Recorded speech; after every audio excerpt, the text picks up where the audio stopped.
Hey, Experience family, I just wanted to give you a little bit of encouragement. I know you're heading into the Easter season, and if your team is like mine, we're going crazy with details and all the things that come into one of the biggest days of the year. But we've got to be really, really careful because what happens sometimes is that we can become servants of things that we're not really supposed to serve.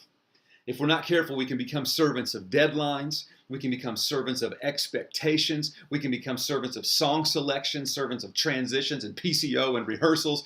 And ultimately, we can become servants of pleasing people. Like, I wonder what they're going to think of Easter this year. Are they going to like it as much as they did last year? And we've got to do better this year than we did last year. And it just becomes maddening. And that's not Easter. We don't serve those things. Those things serve us so that we can serve the King.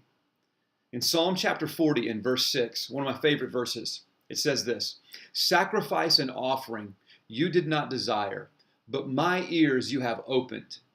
But my ears you have opened. You're like, well, what does that have to do with serving and all that kind of stuff? Well, if you actually look at the original language, it could read, "But my ears you have pierced." Well, what does that even mean? Well, if we were in biblical times and I owed you something, let's say I owed you a debt that I couldn't pay. And so I would come to you and I'd say, hey, I'm fresh out of money. I have no means to pay you back. And so I will be your servant for 7 years. I'll serve you to pay off my debt. And you said, okay, for 7 years, you're going to be my servant. So let's say that I served you for 7 years. And at the end of 7 years, you and I got together and we had a meeting and just said, hey, I've paid my debt. It's been 7 years. And you would say, you know what? I agree with that. You have paid your debt, Scott, and the debt is completely wiped out. And you would say to me, you can go. You can be free. You're no longer my servant. It's at that point that I would have a choice. And I could say, thank you very much.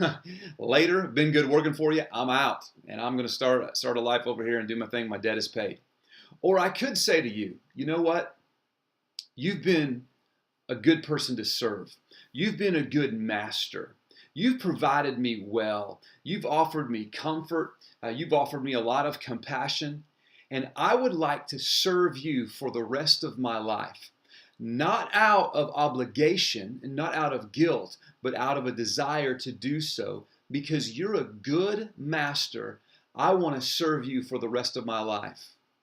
And if that was the case and you agreed to that, you would take me to the doorpost of your house and you would pull my earlobe and you would pierce my ear with an awl.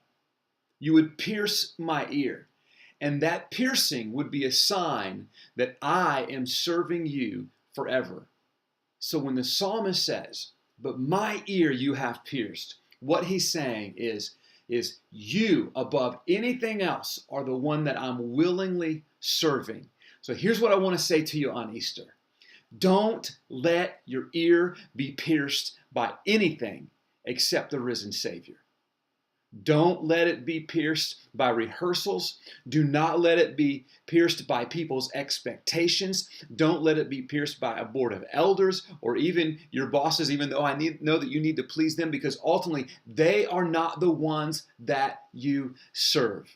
You and I have our ears pierced by a risen Savior who's worthy of our service, who's worthy of our songs this Sunday, who's worthy of our life. So serve nothing besides Him this Easter. And in doing so, man, my hope is that you would find great freedom and great joy as you lead from a place of saying, God, the risen Son, you have pierced my ear.